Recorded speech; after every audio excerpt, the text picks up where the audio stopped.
माँ के आंसू। राधा बहन का इकलौता बेटा अमेरिका में रहता था।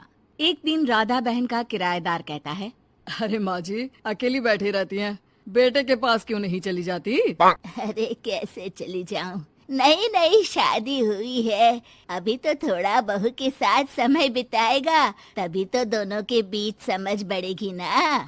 अरे कैसी बात कर रही हैं माँ जी, समझ बढ़ाने के लिए 5 साल काफी होते हैं।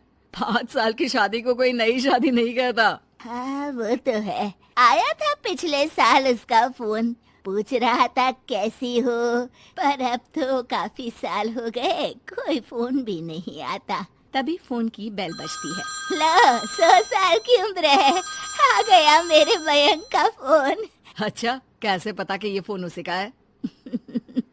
अरे कैसे पता नहीं चलेगा, माँ हूँ मैं। अरे रहने दो माँ जी, 1 साल से जिसका फोन नहीं आएगा वो अब क्या करेगा? होता भी वही है, फोन पर मयंक है। कैसी हो माँ? अरे बेटा तेरी आवाज सुन ली, अब तो मौत भी क्यों ना आ जाए, बहुत याद आती है बेटा। माँ मैं वो ऑफिस में था। अच्छा माँ, वो रीना बोल रही थी कि तुम अकेली रहती हो इंडिया में, वो ठीक नहीं है। अब बुजुर्ग भी तो हो रही हो, अकेले पकाना खिलाना, वो चाह रही है कि अब तुम यहीं आ जाओ, हम लोग साथ रहते हैं ना। राधा बहन की आंख से पानी गिरने लगता है, वो कुछ नहीं बोल पाती। माँ हेलो, सुन रही हो ना माँ? हाँ बेटा तेरे साथ रहूंगी, सुबह शाम तुझे देखूंगी, और क्या जीवन में है तेरे पापा के जाने के बाद। तभी बीच में बेटा माँ को रोक देता है। हाँ हाँ ठीक है माँ, तो मैं आता हूँ अगले हफ्ते तुम्हें लेने के लिए। राधा बहन को तो मानो बुढ़ापे में किसी ने पंख दे दिए हो, उड़ी जा रही थी पूरे मोहल्ले में। अरे वो मयंक आ रहा है, अब तो अमेरिका जा रही हूँ मैं, वहीं रहूंगी। अच्छा है मौसी, आपका जीवन देखकर तो मुझे भी रोना आ जाता था। कोई बात नहीं मौसी, देर से ही सही, सब अच्छा होने वाला है अब। राधा बहन दौड़ दौड़ कर सामान ला रही थी। अरे इतना सामान तो 2 साल में भी कभी नहीं खरीदा जो 2 दिन में लिए जा रही हो मौसी। अरे बेटा आ रहा है ना अमेरिका से। अच्छा अच्छा, तो पकवान बनाने की तैयारी चल रही है? हाँ बिल्कुल, उसको बेसन के लड्डू बहुत पसंद है। रात भर भूनना तलना ये सब प्रोग्राम चलता रहता है राधा बहन के घर में। और फिर वो दिन भी आ जाता है जब बेटा घर आता है। कौन? माँ मैं मयंक, ये घर का क्या हाल बना रखा है, न सफाई न धुलाई, कैसा लग रहा है ये घर? घर तो ऐसा ही था बेटा, हमेशा से, बस तू थोड़ा कमजोर लग रहा है। क्या हुआ बेटा?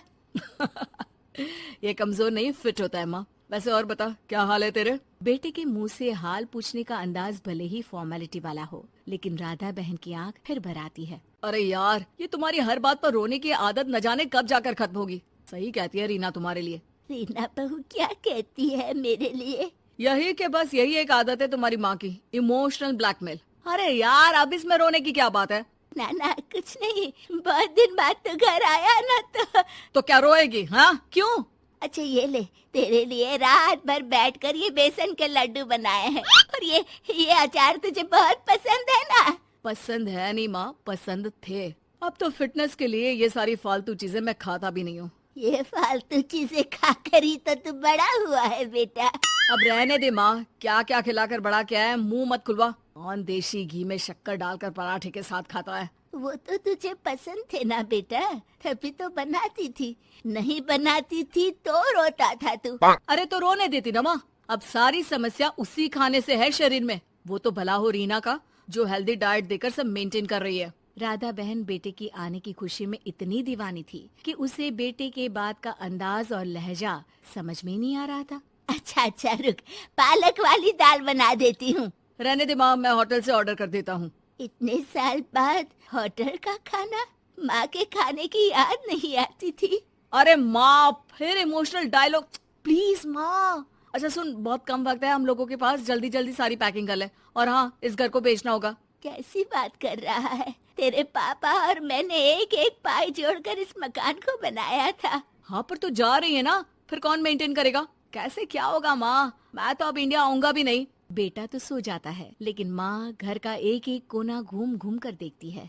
सही बात है, क्यों मोह माया जोड़ रही हूँ मैं इस घर से, आखिर बेटे के साथ रहना ही तो होता है हर माँ बाप को। लेकिन इनकी यादें हर एक कोने में है। खैर, औने पौने दामों में घर को बेच बेटा और माँ एयरपोर्ट के लिए रवाना हो जाते हैं। माँ यहीं बैठ, मैं अभी आया। नहीं नहीं बेटा, मैं साथ रहूंगी, पहली दफा आ रही हूँ ना। अरे माँ, टिकट, बोर्डिंग, सामान, चेक इन, 10 काम है, करके आ रहा हूँ ना। ठीक है, जल्दी आ जाना, यहाँ घबराहट होती रहेगी। बेटा माँ को समझाकर चला जाता है। माँ बैठी रह जाती है लेकिन बेटा आता ही नहीं। एयरपोर्ट के लोग बताते हैं कि इस नाम का लड़का तो कब का अमेरिका की फ्लाइट लेकर उड़ चुका है। माँ किसी तरह अपने बीके हुए मकान में ही आ जाती है। मुझे कुछ दिन रहने दो, पता नहीं क्या हुआ, हो सकता है कोई मजबूरी हो बेटे की। नया मकान मालिक कहता है। अरे माँ जी, कमरा तो मैं आपको दे दूँ, पर भाड़े का क्या? पति की पेंशन भी है भैया। ठीक है, आप आराम से रहिए, लेकिन एक बात बताइए, आप किसी रिश्तेदार के घर क्यों नहीं चली जाती? अरे कैसी बात कर रहे हैं आप, मेरा बेटा कभी भी आ सकता है। अगर मैं उसे यहाँ नहीं मिली तो